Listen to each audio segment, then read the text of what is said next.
All right, so let's talk. So I haven't been here in a year, so let's talk about interpreting Scripture. And so you guys know that I tell you I teach that we want to try to understand what the Lord's interpretation of Scripture is, what Adonai's interpretation of Scripture is, and that may sound kind of it might sound kind of bold. But really, when we approach scriptures, we really want to know what his interpretation of the scripture is, right? Right? You guys really don't want to know my interpretation.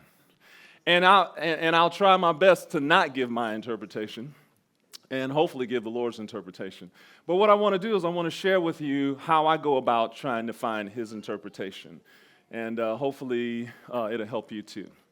But the whole idea, let me make sure I know which direction we're going here. Okay, so that one's that way, that one's okay. All right. So as we approach the Bible, we're really interested in what is his interpretation of the scripture. That's what we want to know. We shouldn't want to know our own interpretation or anyone else's interpretation. So how do we do that? Okay? And so as Marcel has said before, I talk about studying the scriptures thematically. So I'm going to give you two principles that I've learned over the years about how to interpret Scripture. One of them is, the main thing is to make thematic connections, okay? In other words, when I say make a thematic connection, what I mean is that if you're reading in the Bible and you're reading a certain passage, and if it reminds you of another passage, right? And this happens to all of us all the time, right? Right? You're reading in the Bible and you read something, it's like, oh, that reminds me of that. You just made a thematic connection, okay? It's very, very easy, okay? Very, very easy to do. But what most people don't realize is that that's Adonai's way of teaching you. He's going to teach you as you make these thematic connections. But when you find one thematic connection, what you should do is you should try to look for other. So if you're reading in one story, okay, if you're reading in one story, and you make a connection to another story, right? Read both of those stories and see if you can find some other thematic connections. Are there other themes? Are there other similar words? Are there other similar phrases? Are there similar circumstances? Are there similar events in those two stories? Are there more? And quite often there will be more. And whenever you find that, whenever you say, hey, this reminds me of something over I read in this story, and you start reading those two stories, and you're like, oh, here's another connection, another one. That's divine. It may just seem like, okay, so they've got a similar, this word is over here, this word's over there, this event's over here, that event's over there. It may not seem like it's profound, but it is very profound. And what we're going to do today is we're going to just make some connections and we're going to see something profound, okay? We're going to see something profound just by, okay, this reminds me of something over here, okay? So I've got two principles behind making these connections. Whenever when you're in one place and say, oh, that reminds me of that. The first one is this, the number one principle why thematic connections exist. Thematic connections exist to show equivalence between people, places, things, and events, okay? To show equivalence, to show that this person is equal to that person or some way, or this event is equal to that event in some way, okay? So whenever you find two things that are thematically connected, it's to show equivalence, that in some kind of way, Adonai wants you to make the connection. The easiest way to make thematic connections is similes and metaphors, right? When Yeshua said, I am the vine and you are the branches, he just made two thematic connections there. He connected himself to a vine and he connected all of us to a branch, right? So he just made equivalence, right? I am the vine. In other words, he's saying I equal the vine, and you are the branches. All right? So that's two connections. And again, thematic connections are made to show equivalence. And when you see two things that are equated, it's very easy to make thematic connections with similes and metaphors because the connection is right there in the sentence, right? Yeshua said, hey, I'm the vine, boom, right? It's not like you have to read in one place of the Bible and then another place in the Bible to be able to say Yeshua is equal to a vine. He just tells you right there, right? Or metaphor, I am the door, right? He just made a thematic connection, right? And so when he made that thematic connection that he's a door, what he did is he showed equivalence between him and the door, right? Okay. So that's the first thing, is thematic connections exist to show equivalence. Now, here's the second principle. Thematic connections exist to show equivalence between people, places, things, and events so that we can learn or understand something that we may not have been able to see or understand apart from the connection. Okay? So there's a reason why the Bible is so full of similes and metaphors and all these other thematic connections between stories. The reason why is to show equivalence, because if we see that something is equivalent to something else, when you understand that, you might be able to see something that you might not have understood. So for instance, Yeshua, when he was talking to his disciples, he was trying to explain to them how we as his disciples are to relate to him, right? How do we as human beings relate to God, the eternal one, right? And so what he did is he said, hey, I'm the vine and you are the branches. So he made equivalence between those. And then he's counting on us understanding what? How a branch normally relates to a vine, right? So see, if we know how a branch relates to a vine already, then when he says, I'm like a vine and you guys are like the branches, boom, we understand how we relate to him, right? You see? So see, he made a thematic connection, and because of the fact that we know how a branch relates to a vine, we learn something. We learn, oh, this is how we relate to God. We have to remain attached to him and receive nourishment from him just like a branch with a vine, right? So in other words, thematic connections exist to show equivalence between people, places, things, and events so that we can learn or understand something that we might not have been able to have learned apart from the connection, all right? So I'm going to talk to you guys today about the binding of Isaac. And I want you to think about something. How many of you know what is the messianic significance of that story? Somebody put up your hand. Just what's the messianic significance of the binding of Isaac? Oh, he's like, I didn't think you were going to. I put my hand. All right. Do you not? Okay. You want to try it? Well, certainly. All right. The father of his personification on earth is going to be sacrificed for a cause. Right. Okay. So Isaac is like a picture of Yeshua who's going to be sacrificed, right? Exactly. Okay. All right.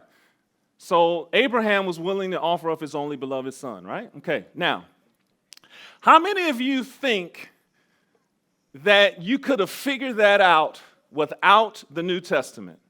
Imagine yourself as a Jew a couple of thousand years ago, or maybe 3,500 years ago, let's say that.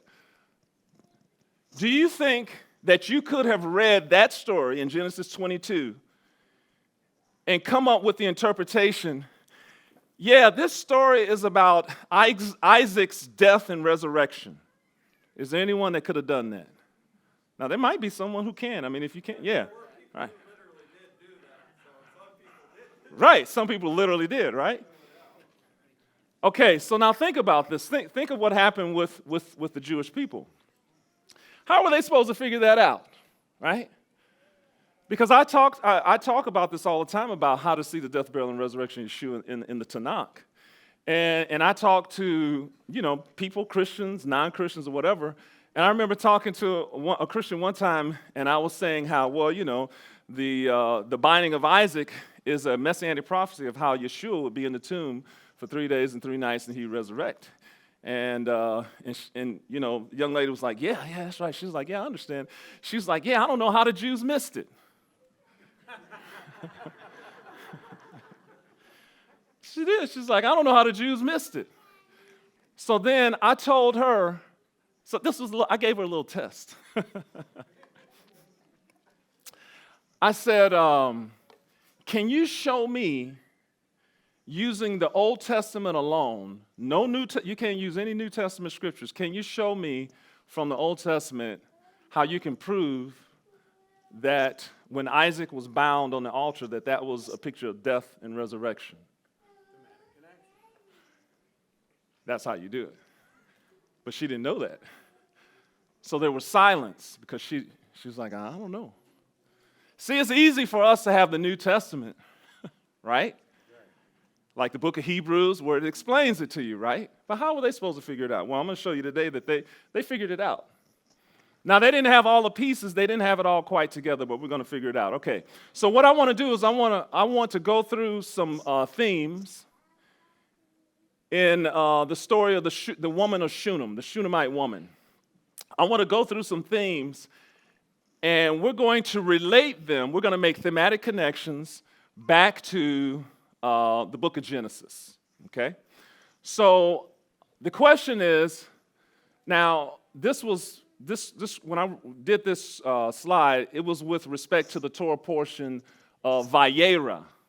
Now, Torah portion Vayera, that starts in Genesis 18, and that's about how Sarah, remember Adonai has said at the appointed time you're going to have a son, and then she had a son, and then it goes on and it talks about the binding of Isaac in Genesis 22, et cetera, et cetera.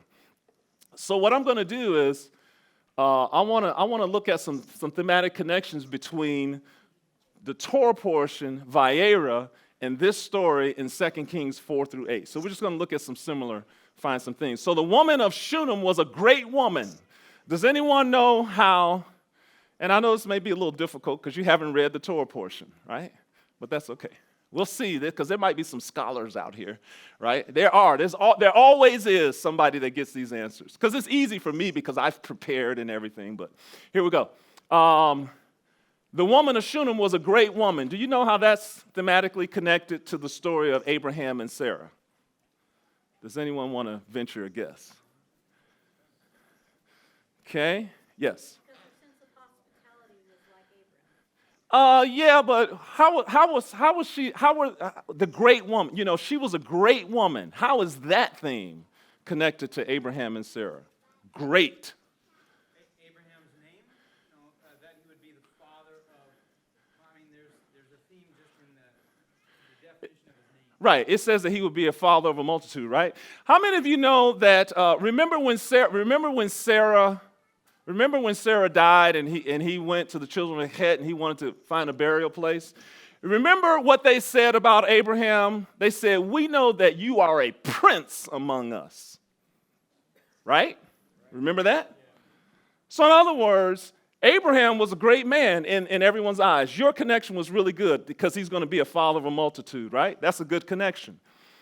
But but the one where the other people around, remember, he had lots of people, right? Remember when they took Lot, and it says that Abraham took 318 of his fighting men to go get him? Those were the fighting men. What about all the rest of them, right? So it wasn't just Abraham and Sarah, and Hagar and a couple other people, right? Remember he went and fought against 5 kings with those 318 men. 5 nations, yeah. So it wasn't like he was just a few. But anyway, point being taken, Abraham and Sarah, they were great in the eyes of the people that they lived in the midst of. Everyone see that? He says, you are a mighty prince among us. Thus both the Shunammite woman and Abraham and Sarah are prominent or important people.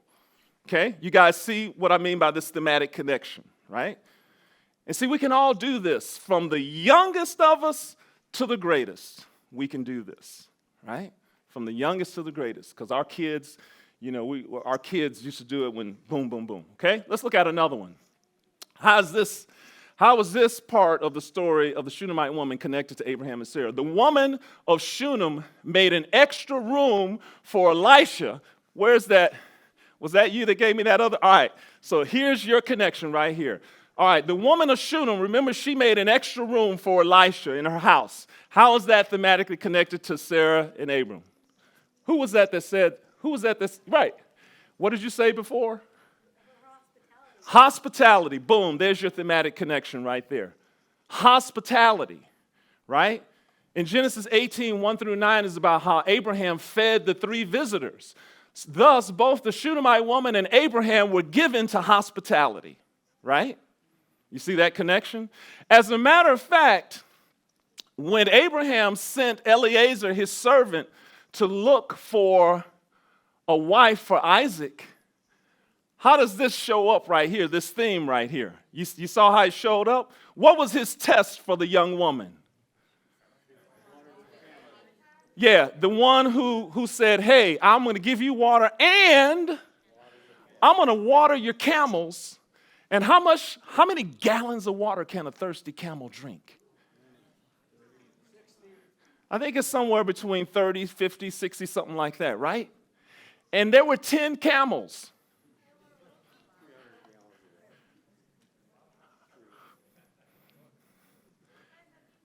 Right? Say that again. Yes. To look for someone like Sarah. Right. Humble.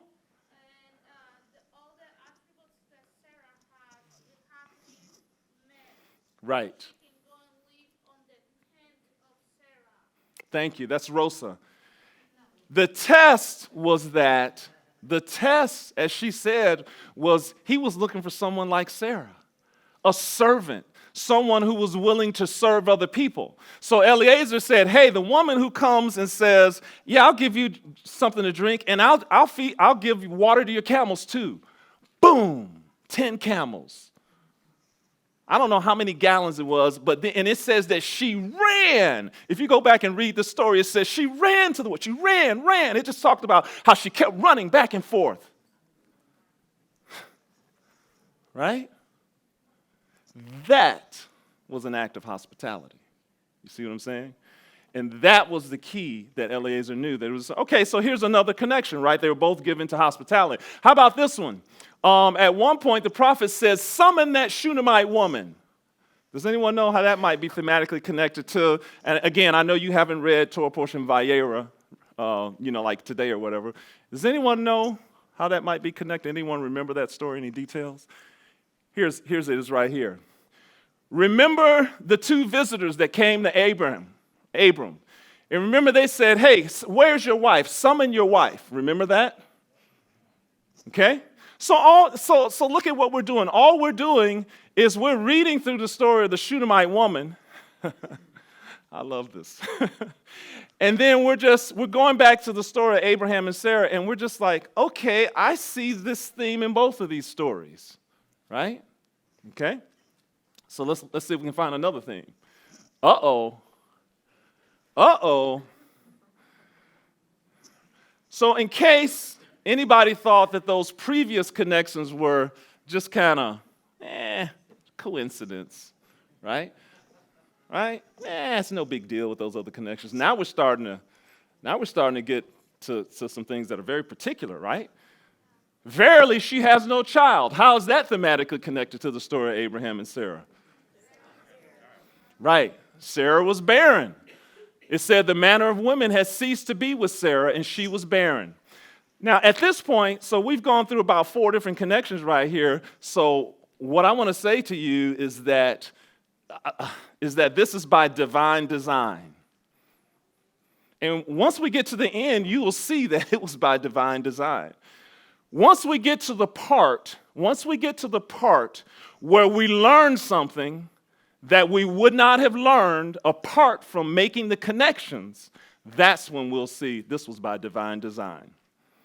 So see, right now, it just seems like, okay, so yeah, they got a couple of things the same, big deal, Tony, right? Okay, let's look for another one. It's in the story of the woman of Shunem, it says, and her husband is old. See, everybody's laughing because everybody knows the connection to that one, right? So I won't even ask.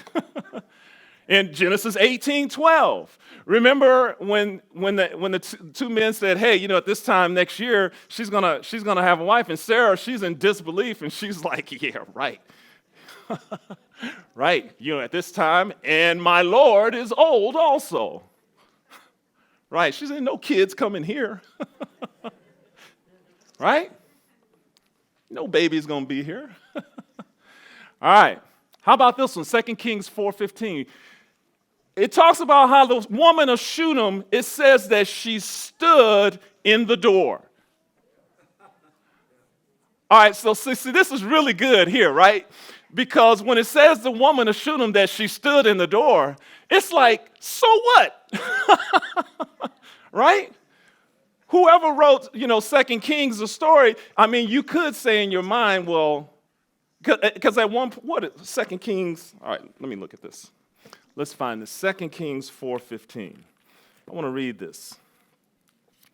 2 Kings 4:15. Listen to this verse. I'm going to start in verse 14. So he said, "What then is to be done for her?" And Gehazi answered, "Actually, she has no son, and her husband is old." Look at verse 15. So he said, "Call her." When he had called her, she stood in the doorway. So what? Why did you add that? Some of you know why he added that fact, right? Why did he add that fact? Somebody throw up your hand. Somebody who wants to answer that. Why did he add that fact? Sarah stood in the door of the tent and laughed. Right?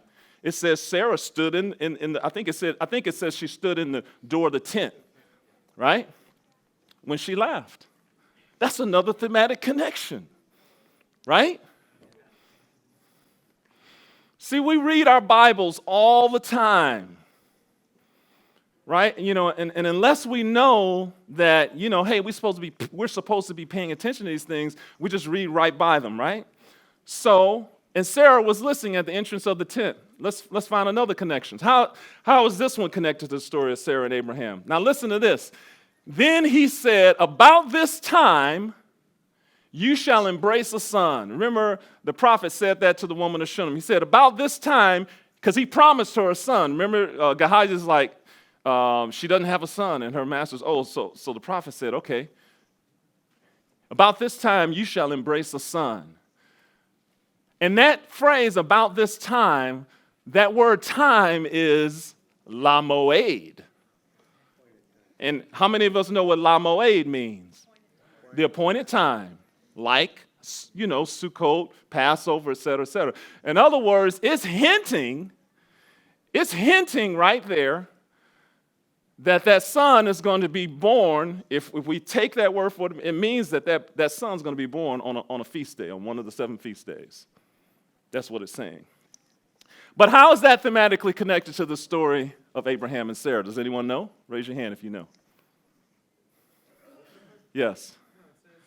Basically the same thing, that at this time next year, what was that time? Boom. It says basically the same thing, right? Listen to what it says in Genesis 18:14. At the appointed time, yes? I said, what did I say? He said, "What was your question before?" What did I say? Huh? I was talking about how the word la moed means the feast or the festival. And so that that boy, it's hinting that he was going to be born on a feast day. Yeah. Now, it doesn't outright tell you, but yeah, you see. All right, listen, Genesis 18:14, at the appointed time, la moed, I will return to you at this time next year, and Sarah will have a son. That's what one of the 2 men said to her, right? Is that a connection to the story of the woman of Shunem? Right? How many connections have we gone through so far? Quite a few, right? I think I've got about 13 or 14 altogether. But just like my brother said, he said it basically says the same thing, right? Now, what I want you to be thinking about is this. We're seeing similar words, similar phrases, similar events, similar circumstances, right? And I told you that's all thematic connections are. But then that's principle number one, is to show equivalence between people, places, things, and events. So what I want you to do from now on, as we go through the rest of these connections, who or what is equal to who or what? I want you to start thinking about that. Because remember, thematic connections exist to show equivalence between people, places, things, and events. So I want you to start thinking now, who is equal to who, what's equal to what? Okay? Let's keep going. How about this one? And she said, remember the woman of Shunem? Remember when the prophet said, you're going to have a son this year? And what did she say?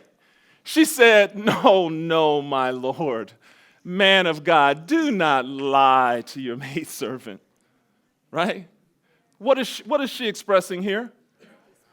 She's expressing a little unbelief, right? She's like, no, my Lord. No, the man of God. Do not lie to, no, you know. That's ridiculous. Thank you. That's what I was looking for. Right? You knew I was struggling, didn't you? Right? With that, I'm going to take a drink. Go ahead, finish. So Sarah says, yeah, that's ridiculous. There you go. That's right. Get on up here. No, I'm just kidding. They won't be inviting me anymore. Right. So what happened with Sarah? Therefore, Sarah laughed within herself in unbelief, saying, after I've grown old, shall I have pleasure in my Lord being old also? Sarah's like, there's no way. So the Shunammite woman and Sarah, they're like, no way, Jose. Right? This is not happening. They're like, are you kidding me? Right? All right, let's keep going. Ooh. Wait a second. Oh, how do I go back? Okay. No, go backwards. Okay. All right, so I got to build this next one up. Okay, so now we're about to see, I don't even know if I'm going to make it in my, how much, let me know when I have 15 minutes left. Okay? All right, I want to build the next one up. So we've been seeing all these little connections, right? You know, connection here, connection there. We saw one where the gentleman over here said, it's basically saying the same thing, right? Now, I'm about to show you this next connection, and I want you to look at this one. And tell me that Adonai didn't want somebody, some earthling at some point on earth in human history to see this connection right here. Let's see if I can do this. Now I'm going the wrong way. All right? Now look at this. But the woman conceived and bore a son when the appointed time had come, of which Elisha had told her. For Sarah conceived, look at the color coding. For Sarah conceived, a woman conceived, and bore Abraham a son, bore a son. In his old age, at the set time, when the appointed time had come, of which God had spoken to him, of which Elisha had told her. Right? Right? Now, do we need a PhD to do this? Right? Do we need a THD to do this? Right? We don't need all those degrees to do this. Right? I know some of my young people. Some of you young people, do you understand what I'm saying? Yes, right there. Right? We just need to know that this is how God does it. If we understand that this is how God does this thing, then, you know, we can understand this. Now look at that.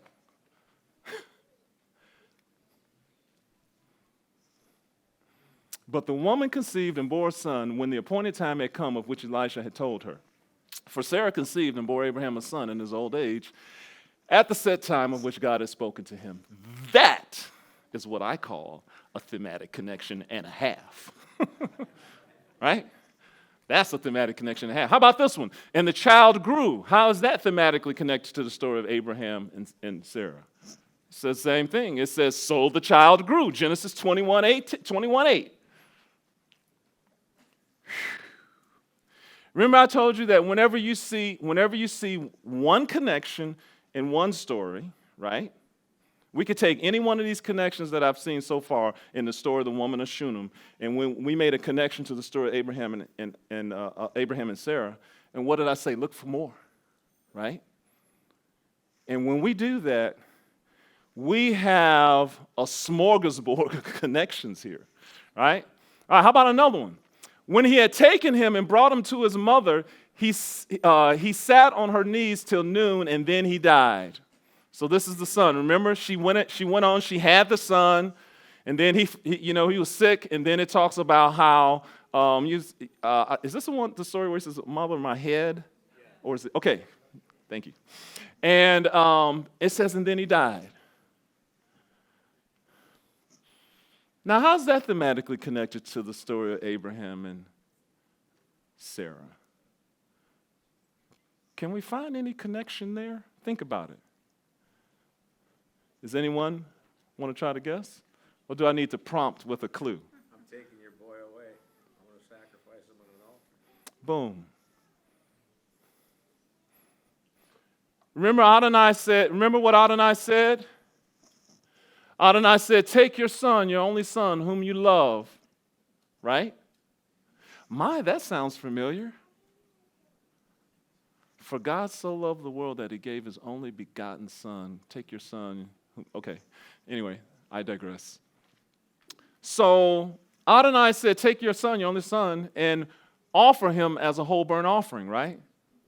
And then Abraham stretched out his hand and took the knife to slay his son, so he's at death's door. Isaac is at death's door, right? How many of us know that Abraham was about to sacrifice Isaac? He was serious. It was game on, right? So that's the connection there. Now, the Shunammite woman's son, he literally died, but Isaac is brought to death's door. But that's the connection. Everybody see that? All right? All right, how about this one? The Shunammite woman, remember when she needed to go catch up with the prophet? She asked one of the attendants, the Shunammite woman asked for one of the attendants and a donkey so she could hurry to the man of God and return. Then it says the Shunammite woman replied 2 times. So remember when the prophet said to her, how is it with you? And she said, it is well. 2 times, right? Is it well with you? I think it says, is it well with you and your husband, I think, or in the child. I can't remember right now. Yeah, 3 things. Right. Husband, how are you doing? How's your child? And she said, it is well. Now, her son had just died. Right? And he's asking, how's it with everyone? It is well. It is well. It is well.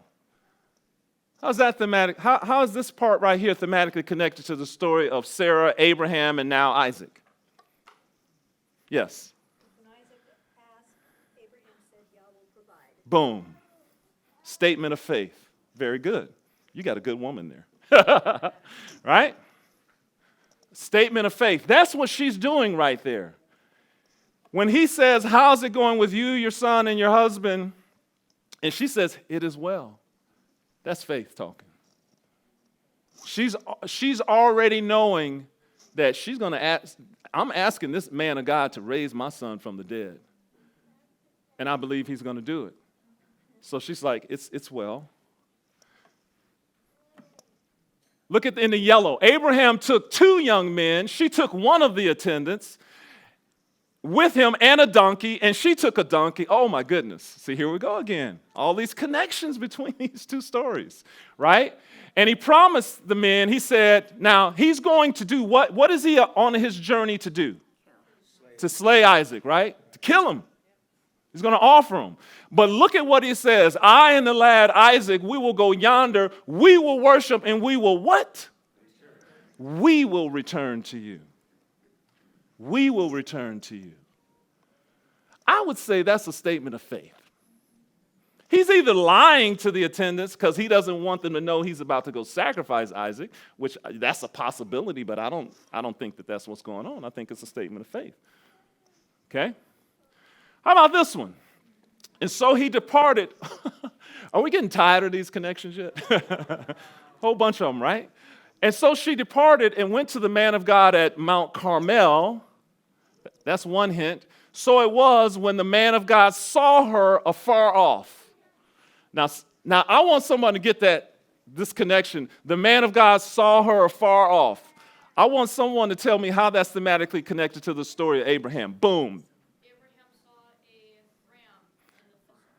Oh, you know what? I hadn't thought about that one, but you're correct. Now, how old are you? 14. All right?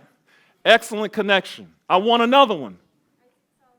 Rebecca saw You're right, but that's a little bit further ahead, but that's fine. Good connection. Boom. Okay. Think about when the man of God saw her afar off. That was a good connection you had. Right? That was a good connection. It's just it's not in the Torah portion, but that's excellent. I hadn't thought of it myself. Boom. No, right here. I think, as I recall, Abraham saw the mountain. Boom. It says that when remember, Adonai said, go to a mountain that I will show you. And in Genesis 22, it says that he saw, well, I got the verse right here. Let's just show it. And he arose and went to the place, Mount Moriah, that's that one. And then I forgot to put in red, and look. Then on the third day, Abraham lifted his eyes and saw the place afar off. Right? And we do not need a THD or a PhD or MS or BS or anything else. That kind of, okay. Okay. Right? All right, so now I told you guys to be thinking about the number one principle, right? To show equivalence between people, places, and things, all right? Tell me, who is equal to who? Somebody. No. Just from these stories. Don't jump into spiritual yet. Let's just say that again. The son of the Shunammite woman equals Isaac, right? Because both of them are brought to death's door, right? Boom. Thank you. Give me one more connection that's been made. Abraham is equal to the Shunammite woman, or Sarah, right? Sarah equals. See what I'm saying? All we've done is made a bunch of connections, and now the number one principle why thematic connections exist is to show equivalence between people, places, things, and events. I am the door. I am the vine. You are the branches. He's making those things equal. So, the Shunammite woman is equal to Sarah, right? The Shunammite woman's son is equal to Isaac, right? Boom. That's what this is doing. Wait till we get to the good part where we learn something that we wouldn't have learned apart from it. All right, another witness. I'm going to rifle through these, okay? How many of you know that there's another story about another son that gets raised from the dead? I've heard of it, yeah. Right. It's called, does anyone remember the woman? She's known as the widow of Zarephath. Remember her? Now watch this. The story of the Shunammite woman is a story of resurrection, right? Resurrection of a young boy. Remember what I told you at the beginning is we're trying to figure out if you were a Jewish person and all you had was the Old Testament, could you figure out that the story about the binding of Isaac is a story about the death and resurrection of a son with only the Old Testament? That's our goal, right? That's our goal.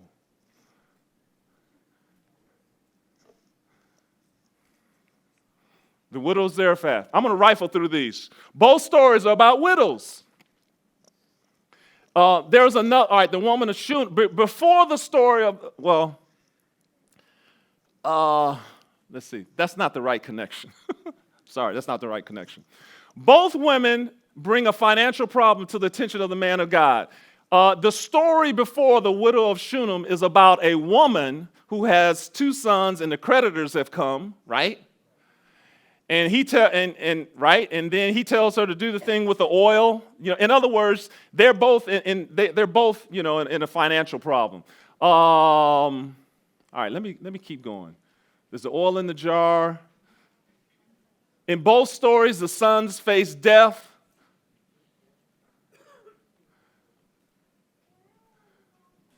In both stories, there's something that they need to do something unusual with their meager provisions. Because the widow of Zarephath, remember she came to him and was asking, what did she ask for him?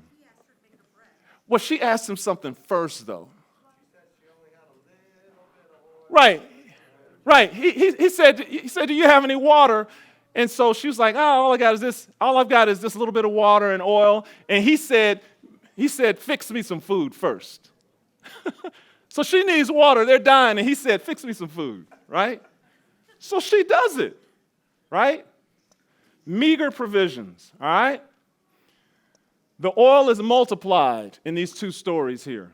Like I said, you have to look at the story of the widow of Zarephath and compare it to the story immediately before the woman of Shunem. There's 2 different women, okay? All right. Both stories involve women who are landlords and a prophet living in an upper room. Remember the widow of Zarephath, she made an upper room for Elijah, right? And the woman of Shunem, she made an upper room for Elisha. So now we're seeing a bunch of thematic connections about these stories right here, right? It talks about how both the widow of Zarephath's son grew up. It mentions after these things, the same thing happened with the Shunammite woman. It talks about how they grew up. Anyway, the point that I'm making here is that we have another whole story about a woman whose son dies and gets resurrected by a prophet. Okay? That's the point I'm trying to make. Okay? All right, let's keep going here.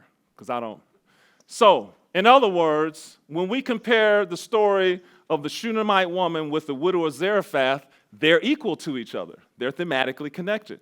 The Shunammite woman equals the widow of Zarephath. Okay? And the Shunammite woman's son is equal to the widow of Zarephath's son. Okay?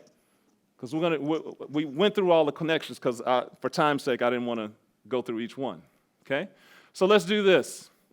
We've already thematically connected the Shunammite woman to Sarah, right? Let's just get back to that. And we've already connected the Shunammite woman's son to Isaac. Now, actually, many of the original connections we made between the story of the binding of Isaac and the Shunammite woman can now be made between the story of the widow of Zarephath and the binding of Isaac, right? In other words, we made all those connections between the woman of Shunem and her son and Sarah and her son. Well, we could do the same thing with the woman of Zarephath. The woman of Zarephath, she's equal to Sarah, right? So let's look at something here. Let's concentrate on the story of the Shunammite woman and her son and Sarah and Isaac. The number one principle why things exist. Again, the widow of Zarephath, we could go through. I'm not going to take time to do it. We could take the time to show you all of the connections between the story of the widow of Zarephath and Abraham and Sarah, just like we did with the Shunammite woman and Abraham and Sarah. So, for the sake of time, we can't do that. So, the widow of Zarephath is equal to Sarah, and the widow of Zarephath's sons is equal to Isaac. So now we got 2 young boys who face death and are resurrected, and both of them are equivalent to Isaac because thematic connections exist to show equivalence between people, places, things, and events, right? That's what I just said. Now we're going to get to the number 2 principle, This is where it all pays off. Why do we see, ooh, I'm running short on time. Why do we see that the woman of Shunem equals Sarah and Isaac equals her son? Why do we see that? We're about to see why. What we're supposed to see is Adonai's interpretation of the binding of Isaac. He is giving you his interpretation of the binding of Isaac by thematically connecting the story of the binding of Isaac to the story of the Shunammite woman and her son. Okay? Does everyone follow me there? That's what the Holy Spirit is doing. He gave us all those connections so that we could connect the Shunammite woman to Sarah and the Shunammite woman's son to Isaac. That's why all those that's why all those connections exist. Now, we're not the only ones who saw this. Enter the sages of Israel and the Midrashim. Okay? We might have to finish this tomorrow. How many of you have heard of the Midrashim? Right? The Midrashim, okay, they are Bible stories that have been dressed up with all sorts of embellishments and added facts. Okay? The Jewish people, some of the sages, they came up with the Midrashim. They're not true. They're not true. For instance, in the Midrash, listen to this. In the Midrash, it says that Isaac was killed and that he was resurrected from the dead. Right? Now, how did they figure that out? Well, we know how some of you are seeing where we're going with this already. They figured it out. Some of the Midrashes, they say that Isaac died and he was resurrected from the dead and that he was taken up into heaven and healed of his wounds for 3 days. So the Midrashim are not true, but what happened is the sages of Israel, they studied the Torah just like what we're doing. And they made thematic connections just like what we're doing, and they were trying to figure these things out. And so that 3 days that Isaac spent up in heaven getting healed in that Midrash, they got that 3 from where? The fact that it took 3 days for Abraham to find Mount Moriah. Okay? So in the Midrash, they made thematic connections between stories, and they took the facts of one story and added them to another story. Like what we're doing. We've got the Shunammite woman and her son, that story. We've got Sarah, Abraham, and Isaac, that story. They put them together, and they figured out the story of Isaac must have something to do with the resurrection of a son. That's how they did it. And more importantly, what we learn is that that's what they were supposed to do. Because we know now with the New Testament, once Yeshua came and taught us about messianic prophecy, that was the whole point of the binding of Isaac. The whole point of the binding of Isaac is that it is a messianic prophecy of how the Father would give his only begotten Son as a sacrifice for others. And they were able to see that. Or they took facts from one biblical narrative and used them differently in the Midrash. That's a whole subject. But I believe the fact that the ancient sages said that Isaac was resurrected. So there's all sorts of stories in these Midrashes that Isaac was resurrected. Okay? It's pretty fascinating. Now, like I said, there's all sorts of embellishments and, added facts that aren't true. But here's the point. Some kind of way they figured it out. And this is that way. This is that way. Okay? So right here I say I believe the fact that the ancients said that Isaac was resurrected is proof that they connected the stories of the resurrection of the Shunammite woman's son and the widow of Zarephath's son to the binding of Isaac. I say I believe that that's how they figured it out. They saw that the Shunammite woman's son and they saw that the widow of Zarephath's son were equal to or equivalent to Isaac.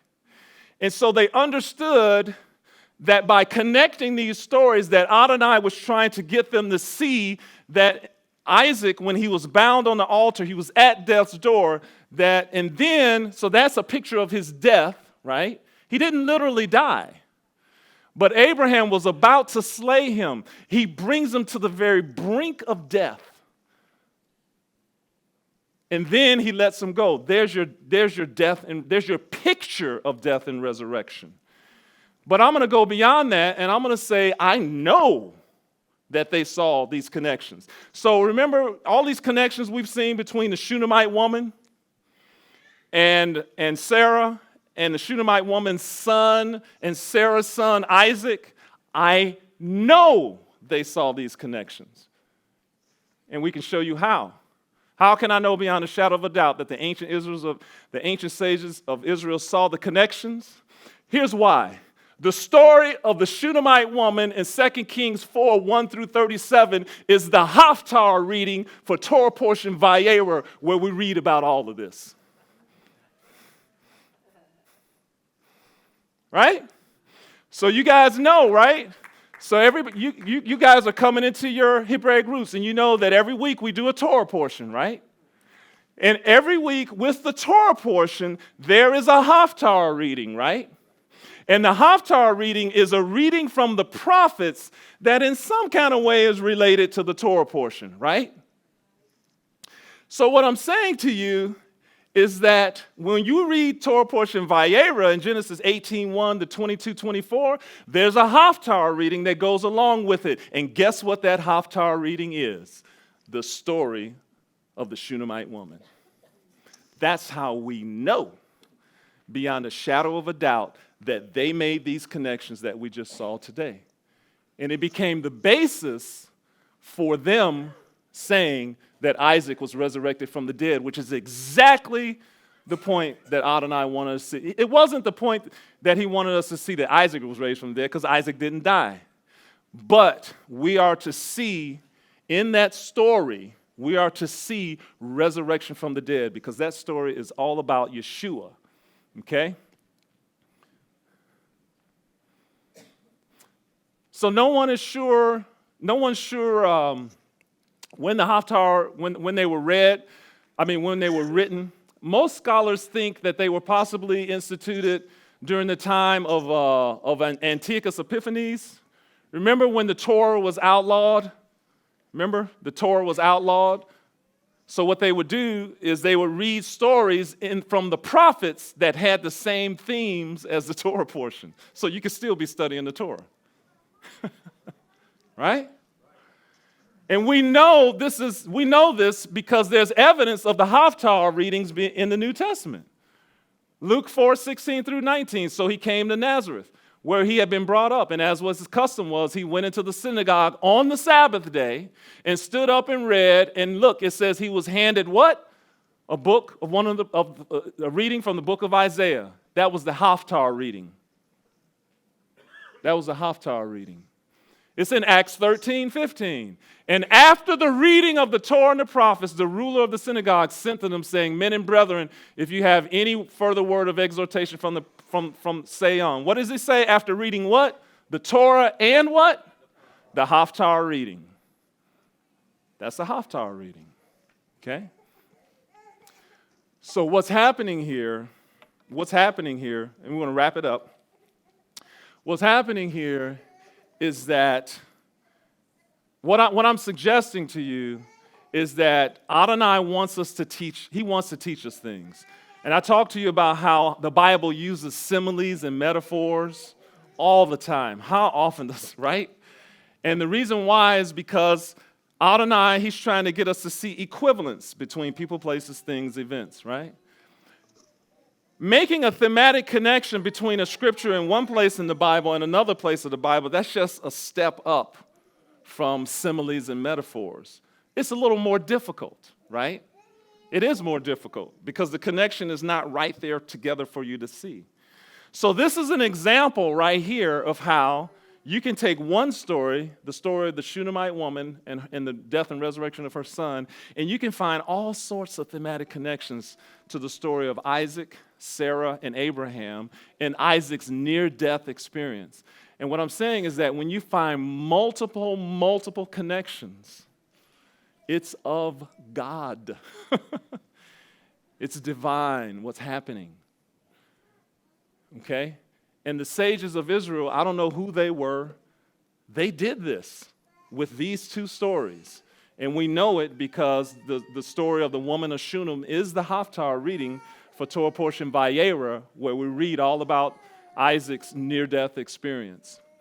And then, as I said, we also read about in the Midrashim, which again are not true stories, but they're based on the biblical text. And what they're doing is they're taking the connections that they're making from these different stories, and they were trying to piece it together.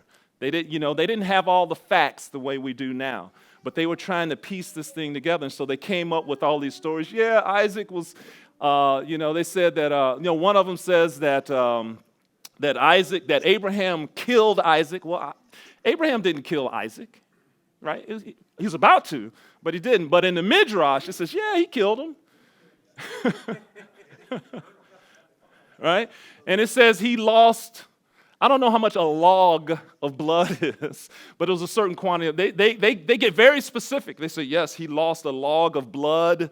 And then, the angel came and carried him and took him up to heaven. And he was there being healed, 3 days. And it talks about how Sarah was grieving. And so all these embellishments. But here's the point. The point is that they were so close, right? The fact that they walk away from the story, the fact that without the New Testament, without Yeshua's words, because remember, we started off at the beginning and we said, how are you supposed to see this? I just showed you how you're supposed to see it. And they did. They just didn't have all of the pieces. So whenever you're reading your Bible and you see these connections, quite often, again, as I said, look for some more connections, right? Look for some more connections. And the main thing is that they exist to show equivalence between people, places, and things. And then once you see that one thing is equal to something else, if you keep studying it, meditating on it, there's something else that may bubble up that you may not have considered. And this is one of those examples. So thank you, guys. Amen.